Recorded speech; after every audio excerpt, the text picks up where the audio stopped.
Thank you. Welcome to a virtual meeting at the Major Applications Planning Committee of the London Borough of Hillingdon. This virtual meeting is also being broadcast simultaneously on the Council's YouTube channel, Hillingdon London. I'm Councillor Eddie Lavery and I am the committee chairman. Before we start, I will do my usual online housekeeping. Can you please keep any mobile phones around you on silent? Please keep your microphones muted when you're not speaking and then unmute them to speak. One person at a time, please, and I as chairman will call you to speak. I will be using the gallery view, so if you signal to me that you wish to speak, we will pick it up from that. Before I move to the agenda, can I just do a roll call to confirm who we've got? Councillor Tuckwell. Present, Mr. Chairman. Councillor Hagger. Present, Mr. Chairman. Councillor Higgins. Present, Mr. Chairman. Councillor Melvin. Present, Mr. Chairman. Councillor Morgan. Present, Mr. Chairman. Councillor Morse. Councillor Morse, we're going to try and contact. He hasn't yet been able to access the meeting. Okay. Councillor Duncan. Present. Councillor Sansapuri. Unfortunately, Chairman, Councillor Sansapuri seems to be having some technical difficulties. We'll try and get him to rejoin. Okay, we are quorate, although we are currently 2 members down. In terms of the officer team, Planning Officer Mandeep Malhotra. Present, Chairman. Head of Planning James Roger. I'm present, Chairman. Democratic Service Officer Liz Penny, I know is present, and Legal Officer Kerry Munro. Good evening, present, Chairman. Good. In terms of technical control, any councillor who leaves the meeting partway through, for example, lost connection, I will continue the meeting as long as I'm quorate, which is 3 councillors. Importantly, any councillor who does leave the meeting for a period of time is not able to vote on the items they're not present on. In terms of absence, we have a couple of councillors we believe are trying to connect, but apart from that, everybody should be present. Does anybody have any declarations of interest? If you do, could you indicate now? I see no indications on screen unless, Liz, you don't see any? No, I don't, Chairman. Thank you. The minutes of our virtual meeting dated the 27th of May are in your bundle. Can I take those as agreed? Thank you. I see no dissent. I see a couple of hands up. Thank you. All the items tonight are in part 1. There is a withdrawn item, which is item 8, Harmondsworth landfill site. That was withdrawn by the applicant earlier in the week. So we're not taking item 8. We're taking all other items in the order that they are on the roll. So I'm going to move. We have Councillor Sansapuri. Can you hear us, Councillor Sansapuri? Yes, I can. Good, thank you. So Councillor Sansapuri is in the meeting. We're just waiting for Councillor Morse, but no, I haven't got anything from Councillor Morse. Okay, the first item is item 6 on your agenda, Meadow High School. Mandy, could you give us a presentation, please? Well, thank you, Councillor Chairman. Good evening, members. I will just share the presentation with you. You can all see it? Yes, you're good. Agenda item 6 is Meadow High School. Members should note that there is an addendum on this item which was circulated yesterday, which is a minor change to one of the conditions. The application before us is for the construction of 2 temporary single-storey modular classroom buildings on the Meadow School site. The application site identifies the site as having no specific designations, albeit it does adjoin the greenbelt on the western elevation, on its western boundary, sorry. This is a wider site location plan showing its context within a highly residential area. These are the plans and elevations of the modular classroom buildings which are proposed. There will be a accessible ramp which provides disabled access into the modular classroom. The temporary classrooms are proposed to be sited on part of the sports field. Now, part of the comments within the officer report does highlight that Sports England did have some initial concerns with the application for these temporary classrooms, primarily because of the provision or the inability to provide full sports facilities and tracks. However, this application is associated with another application which is not mentioned within the report, primarily because it has only just been received by the council. So the temporary classrooms are proposed to facilitate a larger redevelopment to provide a new 2-storey sports hall building with Amuga and hard play areas. Sports England are therefore content that, subject to that proposal, which will be presented to Planning Committee in a few months' time, being approved, obviously the cumulative sports facilities on the site will be enhanced thereafter. Therefore, for the temporary period of 2 years, they're happy to accept the 2 temporary classrooms and the amended sports provision on the application site. So there is no in-principle objection from Sports England, subject to the condition number 1, which is within the officer report. This is a bird's eye view of the school. So you can see that there are extensive fields, and then the 2 temporary classrooms are proposed to be located where I'm indicating the red dot on the screen. The application has been recommended for approval, subject to conditions and with the addendum change. And here are a few images of the access to the site from Benson Close. We have received neighbour objections with regard to construction logistics and how the site can be accessed, because primarily the site access is via Benson Close, which is a highly residential area. We have sought to impose a construction logistics plan condition, which is condition number 4, in order to ensure that when we're looking at the proposed times of accessing the site to build the temporary buildings, it will limit its impact on the neighbouring residents, given that there is only limited access. So we have sought to control via condition, minimising the impact on the local residents. I will stop sharing the presentation and hand back to Councillor Lavery.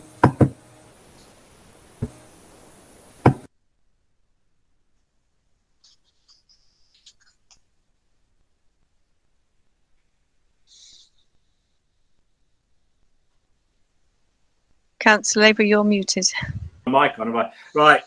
I said a fairly straightforward application for temporary classrooms on a school site. Who would like to start us off? Councillor Tuckwell, then Councillor Morgan, then Councillor... Yeah, thank you, Mr. Chairman.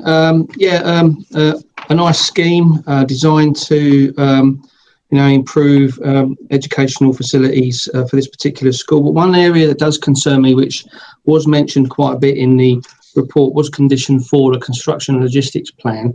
I do note that there is an awful lot of concern around the impact on Peel and Benson Close, and I just wonder if condition 4 goes far enough to protect residents in those particular streets, as they will experience quite a bit of disruption as it's I referring to condition 4 as in the report or as in the addendum? As in the addendum. As in the addendum, okay. Mandit, could you comment on that, please?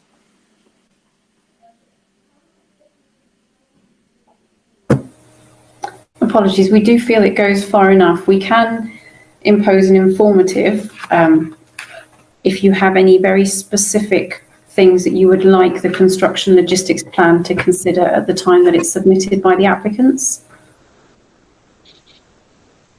Was that with the impact on Benson Close, I'm presuming, with what referenced in the informative?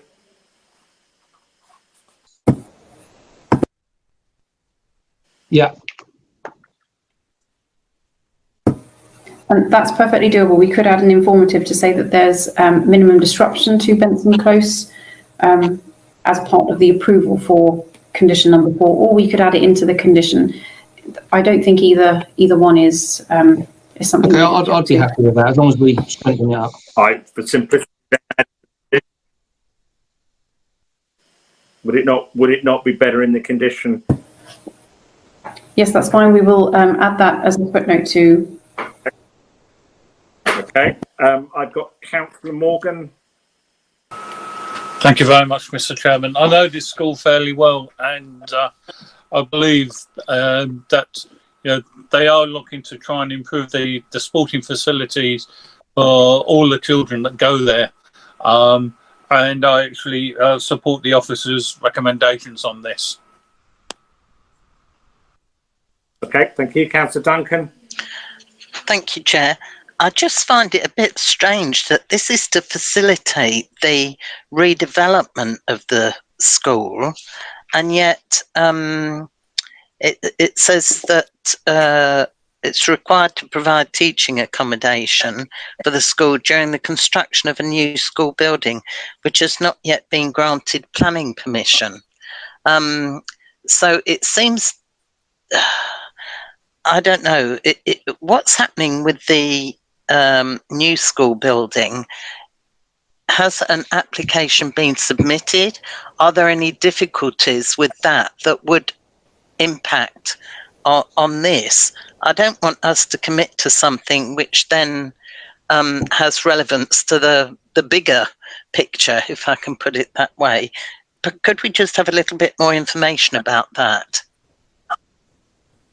James, do you want to comment? Yeah, I think it's important to note with this site that in terms of the principle of school buildings, it's not green belt, it's not metropolitan open land, it's not in a floodplain. There aren't any in principle issues that would cause a problem with the redevelopment of the site. So we can't predetermine the planning application that's just been lodged, but what I can say is the in principle part of the determination has no issues. It would purely be design, parking, the issues that I would hope we shouldn't have any problems as a local planning authority addressing in conjunction with the applicant. Hopefully that can give a bit of comfort to the planning committee. Thank you for that. It wasn't that so much. I do understand that it's not green belts, although it is playing fields, which obviously Sport England have commented on. But it was the fact that there isn't a planning permission for a new school, and yet we're limiting this to August 22, 2 years. So they've got to get planning permission in and approved, and it doesn't need to impact on this area. And the timescale seems to be, it wasn't the principle of the development, it was the timescale that seemed to be, as soon as they've got this, they've got 2 years, haven't they? And so the clock is going to be running down. It just seemed, you know. I've got a note on my notes. I was going to come in a little late. I've got Councillor Higgins held. I haven't forgotten him, but I had a note next to this to say 2 years looks very tight to get planning agreed and a new building actually built, and the old one, the modular, taken away and it restored. That's quite an undertaking. But Mandy, do you have any views on that as to whether it would be sensible for us to push that back 12 months? So we have an application that was only lodged on the 27th of May, but it is under consideration at the moment. Sport England are fully engaged in the new application for the sports hall building. So that's a 2-storey building on the site. I do consider that 2 years is possibly feasible. And the reason that this temporary application came in sooner is so that they could have used the summer holidays, albeit the summer holidays are not what they probably were going to be, in order to construct the temporary structure ahead of the application getting consent. So 2 years is a good time frame, as long as they're able to get the permission for this sports building, which is a current application that we're considering, and you should be seeing in a few months' time. Okay. Councillor Higgins, you're the last I think I've got on my list. Thank you, Chairman. I do concur with Officer. I was going to say that it's not a redevelopment of the whole school, it's just a sports facility. And the construction of something of that is can be built very quickly. I'm a bit concerned about you putting it as a condition. I think it should be an informative. Most construction want to get it in and out as quick as possible anyway, and you know, I don't want us to be too onerous on the school, and we want to be helpful rather than. But that's my view, and I will move this if that's all right with you. Thank you, Councillor Higgins. Mandy, I'll come back to you on it. What's your preference, informative or for this extra bit on the construction management, informative or condition? Do you have a strong view either way? I think if we want to be proactive and helpful, if there is disruption to say 50% of the construction period, then we would want to be proactive and pragmatic and allow that disruption to take place. And that could only be really controlled if it was an informative. So we were trying to advise that they were using best practice to minimise the quantum of disruption. I think you've answered the point. Then we'll log it as an informative, and then that helps the residents, but doesn't. I mean, I can't imagine it's going to take them very long to get this stuff in and out anyway. I mean, modular classrooms don't take very long to get on site. There's a few days of very big lorries, and then they're pretty much gone. Councillor Higgins has moved this. Do I have a seconder, please? Happy to second it, Chairman. Thank you, Councillor Melvin. Councillor Morgan was also going to, but you were there first, so that's good. So we are proposed and seconded on this one. I now come to the vote. Obviously, I have to do these individually. Councillor Tuckwell. Councillor Hagger. Councillor Higgins proposed. Councillor Melvin seconded. Councillor Morgan. For. Councillor Morse was not present for that item, so I don't think he still is. Councillor Duncan. Councillor Sansapori. For. So that's all members present are voting for. Councillor Morse is absent for this one. Liz, I take that one as approved. Yes. Thank you. Right, we now move to item 7. Yep, that's approved. A familiar Thank you. sight to many of you. The old vinyl factory, Blythe Road, Hayes. The good news is this is only an amendment. It's not a massive new scheme. Bandit. Thank you, Chairman. Item number 7 is the old vinyl factory. If I take you through the presentation, why is it not moving? Oh, there we go, sorry. So we're familiar with the application site. It has been outlined in red here. That doesn't provide you with a lot of context. So there is a plan to try and identify which building we're referring to. So you may, where's my red dot gone? There we go. So the assembly buildings is the central building within the application site. So we recently saw the powerhouse of planning committee, and number 1 Vinyl Square was at planning committee, I believe, in May. So this is a building in the centre of the old vinyl factory original planning permission. It has permission for redevelopment for residential properties. The whole block does have commercial at ground floor level, where it has an interface with some of the public realm, but above that it is a residential development. This application doesn't fundamentally seek to change or alter the external facades of this building.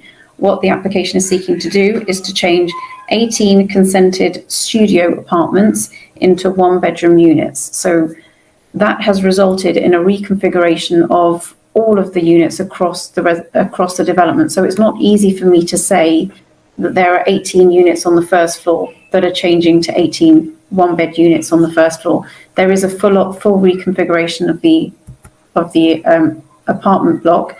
However, it has been done in such a way that there are no real alterations to the fenestration. The only additional window which is proposed within this development in order to accommodate the proposals is this one here. If you can see the red dot on the screen.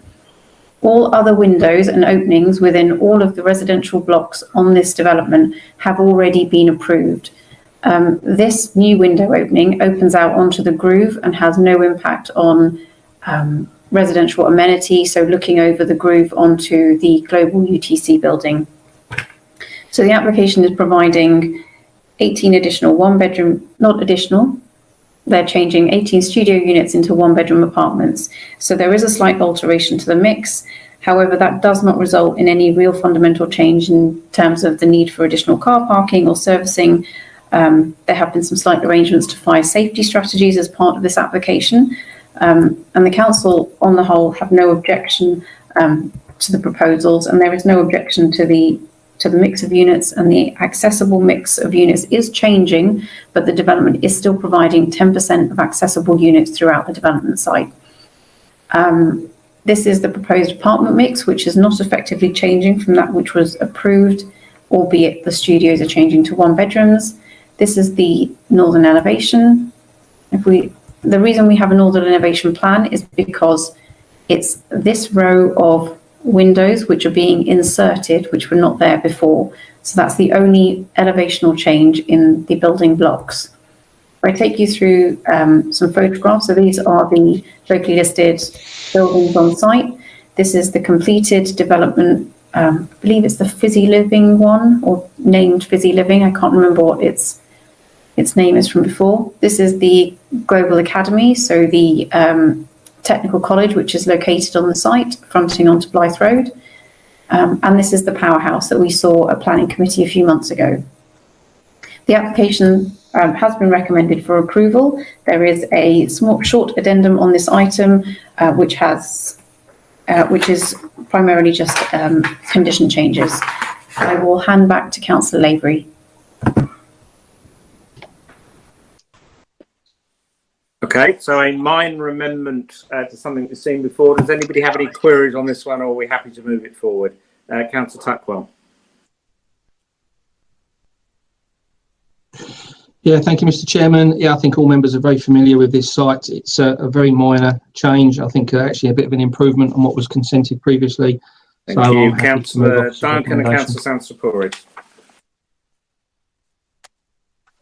Yes, thank you, Chair. It seems an improvement, gives slightly larger units, so to be applauded, and I go with officer's recommendation. I'll second. Councillor Sansapuri, did you have a query, or were you just hoping to second it?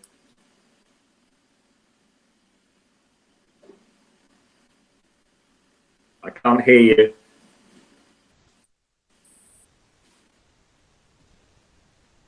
No, I can't hear, but he's not indicating anything, so I'm going to take that. Councillor Sansapuri, were you just going to second, or do you have a query on this proposal?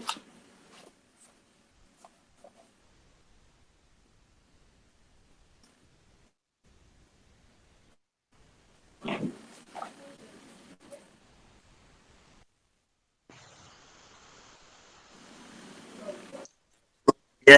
Hello. Yes, can you hear me? Councillor Sansapuri.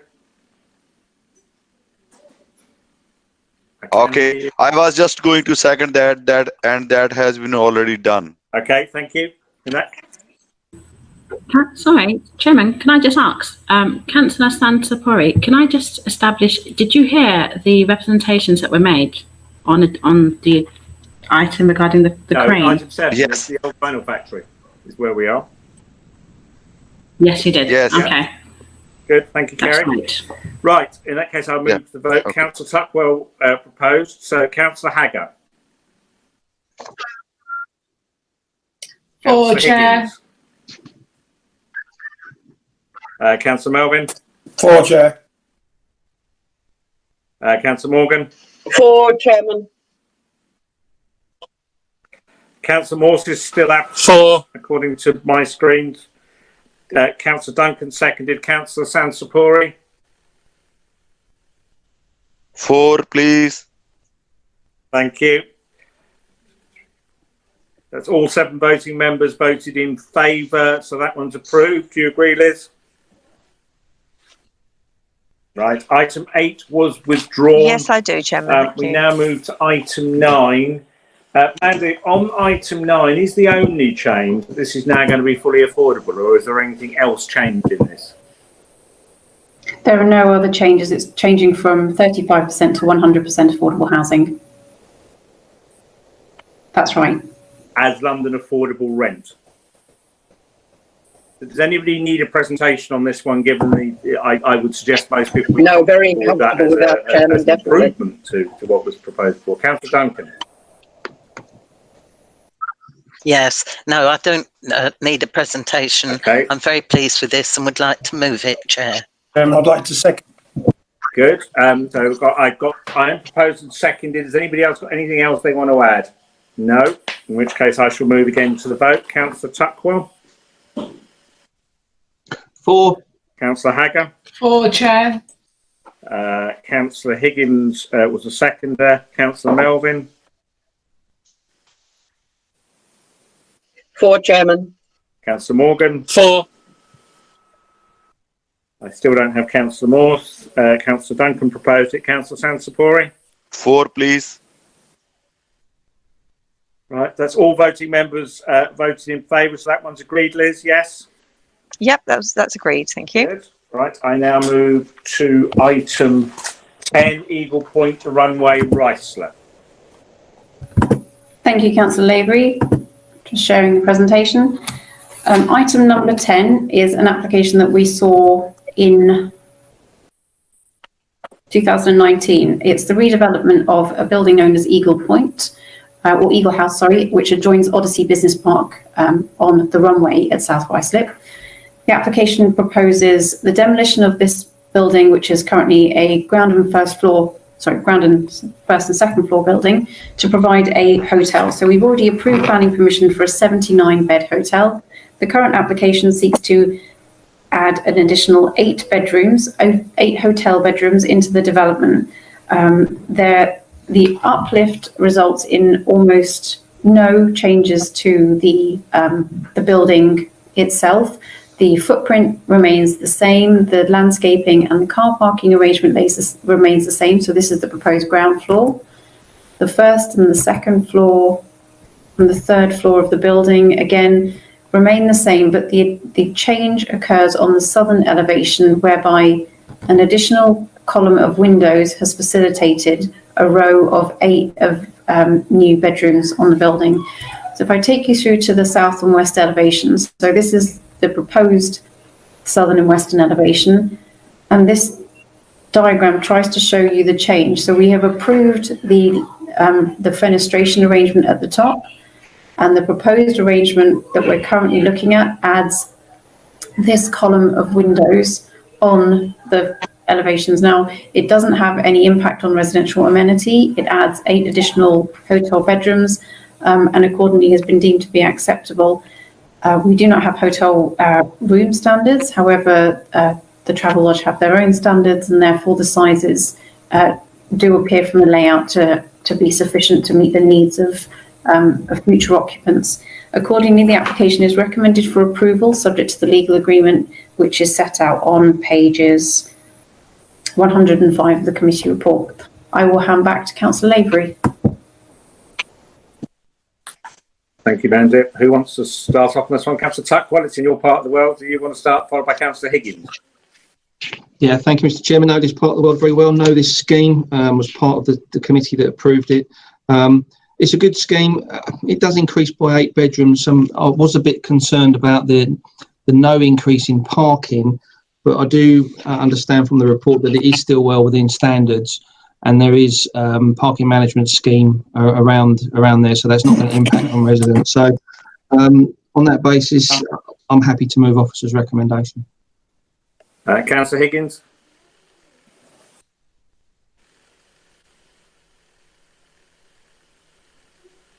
I'm happy to say that, Chairman. Right, there's nobody else indicating, so I'm going to take it nobody else has got any views on this one. Good, in which case I shall move to the vote. Councillor Tuckwell proposed it, so Councillor Hagger? 4, Chair.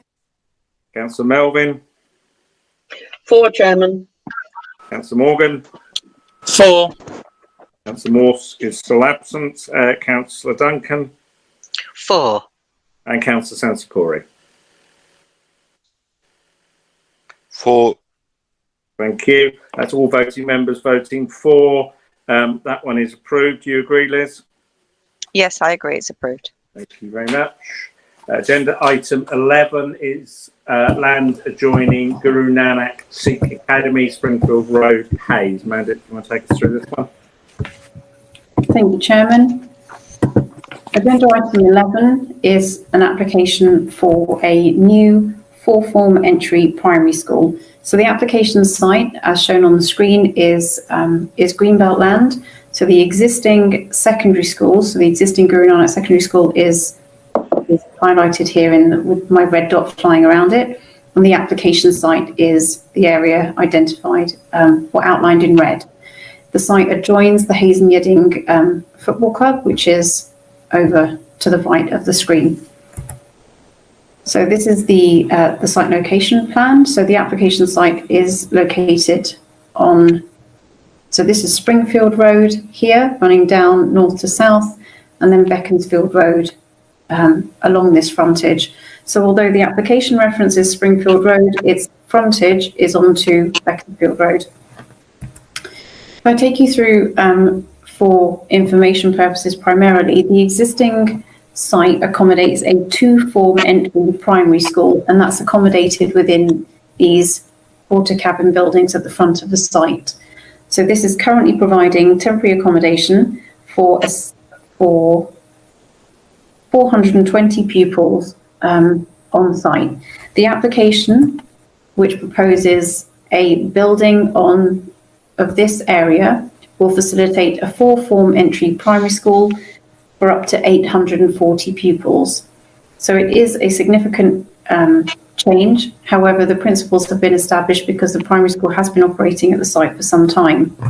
If I take you through the proposed ground floor layout plan, I don't know if it's very clear to see, but I think there's another plan later that shows this more clearly. But you access the site via a one-way system whereby you would access your vehicle into the site here. There are temporary drop-off points on the edges of this perimeter road, and because it's one-way access, you exit onto Beaconsfield Road from this access point here. There is parking for staff as well as disabled parking, but primarily the drop-off point will be outside of the school. The school itself will be in a T-shaped building with the built form across these areas only, and that's primarily to minimise the impact on the green belt because the site is wholly within the green belt. This is the application site's first floor plan, so there are some void areas here to accommodate the school hall, whereas these areas will be the classrooms. And then this is the second floor plan. This is the application site's proposed roof plan. And then we have some typical elevations of the proposed school, with the one at the bottom, so the northern elevation, being the street frontage that you would see from Beaconsfield Road. These are some typical sections. This was a useful plan which showed the comparison of buildings and also of the sports provisions. So at the moment, although this area of land is unutilised and is not laid out as formal playing pitches, as part of the proposals, it would be laid out as formal playing pitches and with a small sort of ecological area to the south of the site to provide enhancements to the school's educational facilities. Now, there has been an objection raised from Sports England because obviously the quantum of what they refer to as playing field, which is technically accurate, so this was former playing field, is obviously being encroached upon by virtue of the new building. However, they have the applicants have sought to provide much better facilities. At the moment, the pitches here are not overly usable because of the way in which the fields have been maintained. Therefore, the proposed provisions will actually provide for usable facilities, both for the school, but also for community use outside of school hours. This is a illustrative master plan of the landscaping. So you can see all the sports facilities to the south of the proposed building, but you can also see that there has been attempts made to make as much as they can of the landscaping along Beaconsfield Road.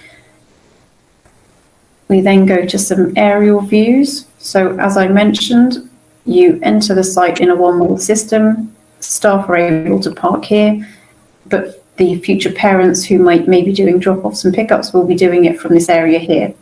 Now, in order to alleviate some of the concerns that quite rightly lots of people have with regard to the pickups and drop-offs and the congestion on Springfield Road and Beaconsfield Road, we have imposed a planning condition which requires that the various year groups start at different times of the day. When I say different times of the day, there's an interval of about 15 to 30 minutes. That means that not all parents are arriving on site at the same time in order to drop off their children. Now, this condition for the application site is coupled with a legal agreement requirement, which is seeking to see staggered drop-off times for not just this school, but also the adjoining secondary school. So it's the implementation of trying to alleviate some of the harm of everyone arriving at one time onto Springfield Road. It's an identified problem and results in concerns for the local businesses because there is a business area to the north of the site. So hopefully this, coupled with the travel plan initiatives, will allow for, to some extent, some alleviation of the local highway problems. The applicants have also agreed to a host of improvements to try and see if we can make a modal shift for future students actually arriving in more sustainable ways. So encouraging shared footpaths. The list of contributions are set out on page 136, and they provide for making better improvements to the pedestrian route down to the application site from Uxbridge Road to accommodate more people using the buses in order to get to school. I'll take you through some photographs. So this is the view of the existing school, the secondary school to the east of the site. And then this is the field. The application has been recommended for approval, and the terms and conditions of the heads of terms are set out within the officer report, and I will hand you back to Councillor Levy. There is also an addendum on this item, if I forgot to mention that at the beginning, and they are just edits to the planning conditions. Thank you.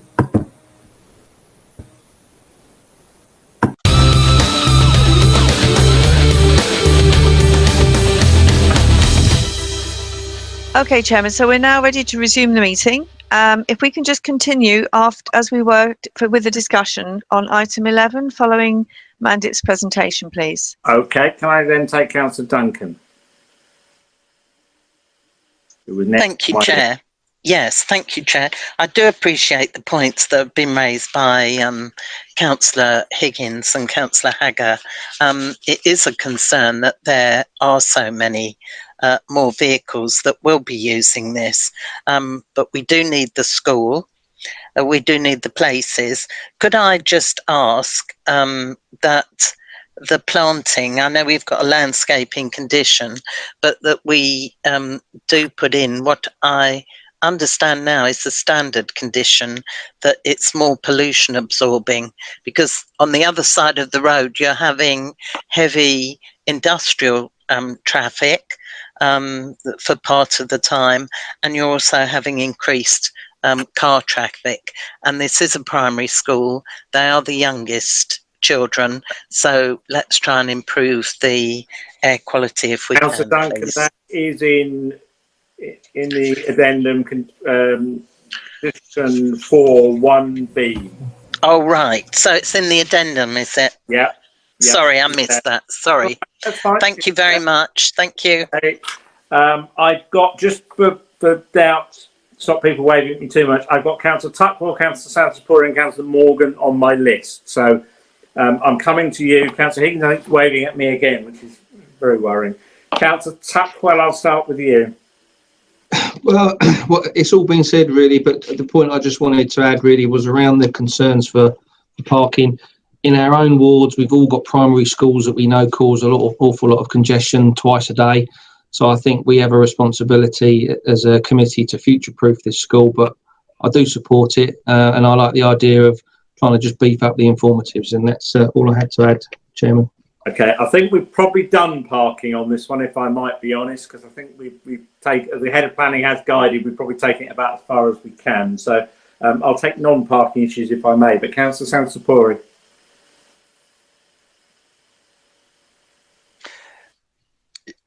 As Councillor Higgins has already proposed this office, do you want the recommendation, and I would like to second that.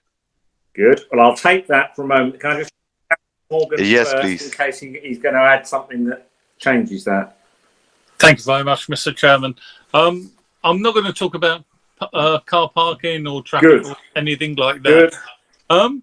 I'm just looking at the roof of the proposed building, and I can't see much green or recycle eco-friendly solar panels or anything like that on the roof. Now, knowing that we're now on the 21st century, surely we should be looking at being more environmental friendly and using solar panels and such like. Mandy, what is the proposal on this roof? Hi there, Councillor Labour. I'm just checking, but I did think it was PV panels, and they are shown on the Have you got a plan number? visuals. So it's sheet 1 aerial views, which is in the plan pack. Bear with me. I'm working my way through it as well. I know the answer to this. Go on. Condition 8, so effectively are the relevant specialist officers happy with the report and all the calculations, but wants to see final details of the PV array. It's all set out in condition 8. In effect, answers the question. James, and I think plan pack 308, I think is the one you're after, Mandy.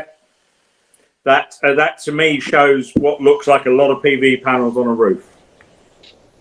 And just to add, the school have confirmed that at the moment there are no proposals for green or living walls on this development, primarily because they don't know what their funding, their budget is. However, we weren't overly satisfied with that as an answer, so we have imposed a standalone condition to try and ask them to investigate to their fullest the provision of some form of green walls, green roofs, and primarily to the rear of the building to minimise the impact on the green belt. Thank you. Thank you, Madam. I think that's everybody done on this one. Councillor Higgins and Councillor Sansapori have proposed and seconded. We want to add an informative about car sharing. That's the only change to the report plus the addendum that we had before us. I'm seeing no other hands indicating, so I'm going to move through with the vote. Councillor Tuckwell. Councillor Hager. Councillor Melvin. Councillor Higgins was a proposer. Councillor Morgan. Councillor Morgan. Thank you. Councillor Morse, I don't think was in the meeting for the whole of the officer presentation, if I'm correct. Yep, that is correct, Chairman. Councillor Duncan. For. Councillor Sansapori was a seconder. That's all voting, all members who were here for the whole of the meeting voting in favour, and therefore that one's approved. Do you agree, Liz? Yes, I agree. That's approved. Okay, we move to the final item of the night. Item 12, Hillingdon Court Park Pavilion Parkway, Hillingdon. Mandy, when you're ready. Thank you, Councillor Lavery. This is a proposal at Hillingdon Court Park Pavilion. It was a former community building and has become redundant and is no longer required on the site. And so the council are looking to see what they could do with the facility, which was a former play space. Now, the application site, if I take you through the presentation, is on the western part of the site. It falls within the Greenbelt. It's also part of an area of special local character as designated within the local plan. So when we were looking at the proposals, we did have to take into account the Greenbelt designation and the area of special local character. So when the application first came in, it was for a 6-bedroom, fairly modern designed house. That was obviously felt to be inappropriate because the quantum of floor area proposed in a Greenbelt location was substantially greater than its replacement. Therefore, the proposal was amended to a 3-bedroom arts and crafts style property, which is now before you with a recommendation for approval. The initial concerns over the quantum of development in the Greenbelt has been overcome. If I take you through the proposed plan, so this was the former pavilion building, which is no longer required.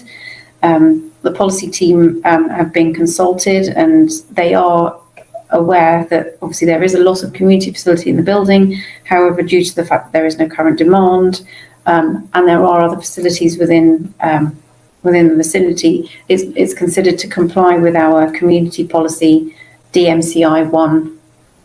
If I now take you through to the proposals, So you can see the red outline on this plan denotes the pavilion building, which is greater than the footprint of the property. However, the property itself is now a 2-storey building and providing a 3-bedroom house. The rear garden is extensive and wraps around the whole of the property, and the access is via the parkway, but provided via a shared access for the other facilities on this site. The application has been recommended for approval, and I will take you through to the elevational drawing. So the design has been altered quite significantly following concerns raised with the original design, and it's felt that this one is more in keeping with the character of the area. The setback of the building from the road frontage is also akin to those on the opposite side of the parkway. Take you through to some photographs. So this is the facility itself. We may have some, nope, that's it. We didn't have any of the street scene, so I apologise about that. But the application has been recommended for approval, and I will stop sharing the presentation and hand back to Councillor Lavery.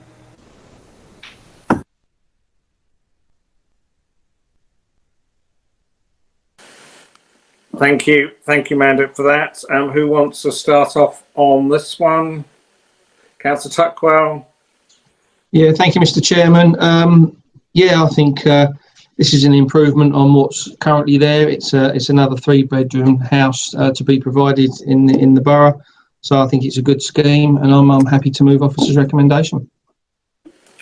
Just as a reminder, there is an addendum on this item. I don't think it was referenced by the officer, which has just changed a couple of the planning conditions. Councillor Morgan. Thank you very much, Mr. Chairman.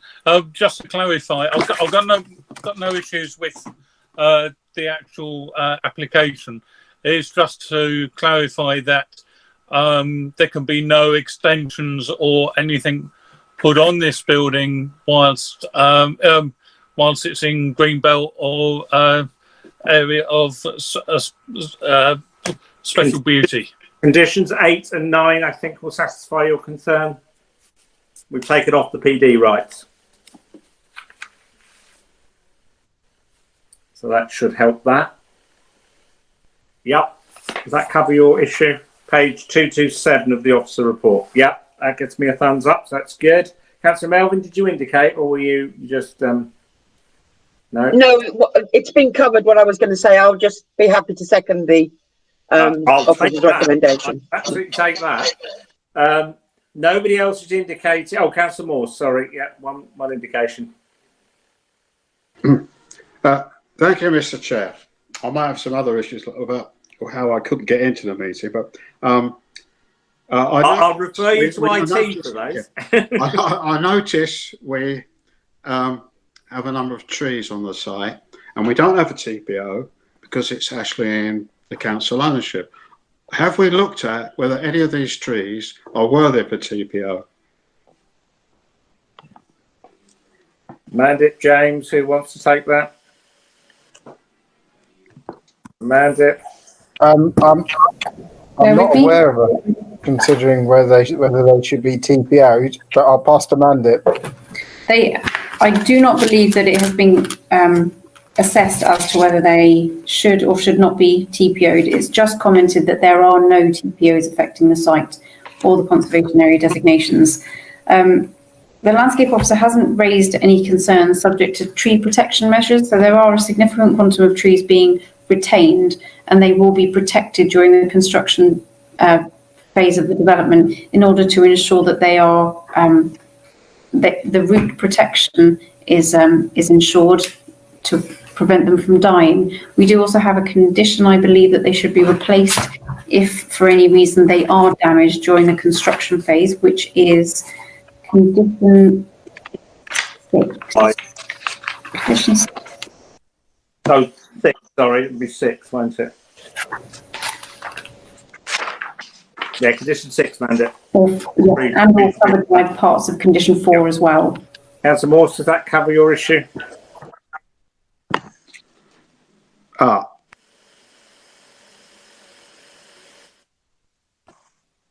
You're live. It just struck me. I think one of the two of these trees are of good quality, and we could have put a TPO in before we approved it. But I'll accept the proposals put forward. Okay. Nobody else has indicated. Chairman, if I can help, if committee want to request that through me, officers investigate whether any trees are suitable for a TPO, it would be separate from tonight's decision, but I can certainly action that through Stuart Hunt. Well, I think that would be a sensible thing to do. Yeah, very good idea. Yeah, thank you, Mr. Chairman. Yes, I agree. Thank you. That supports what I'm questioning. Thank you. Good. Thank you, James. Right. I am proposed and seconded, in which case I've got no other indicated speakers, so I'm going to move to the vote. Councillor Hagger. For, Chair. Councillor Higgins. For, Chair. Councillor Tuckwell and Councillor Melvin proposed and seconded. Councillor Morgan. For. Councillor Morse. Chairman, unfortunately, we seem to have lost Councillor Morse just as it's come to the voting, unfortunately. Well, hang fire for a second in case we get him back. Councillor Duncan. For. Councillor Sansapuri. For. Thank you. Do we have Councillor Morse? I can't see him on my screens. No. No, I'm afraid he seems to have left the meeting. We've lost him, so he can't vote. Everybody else has voted in favour, so that one's approved. Do you agree, Liz? I do agree, yes. And with technical difficulties at 7:15, I will close the meeting. Thank you all for your time. Thank you, everyone. Good night. Yeah, lovely. Thank you, Chairman. Good night.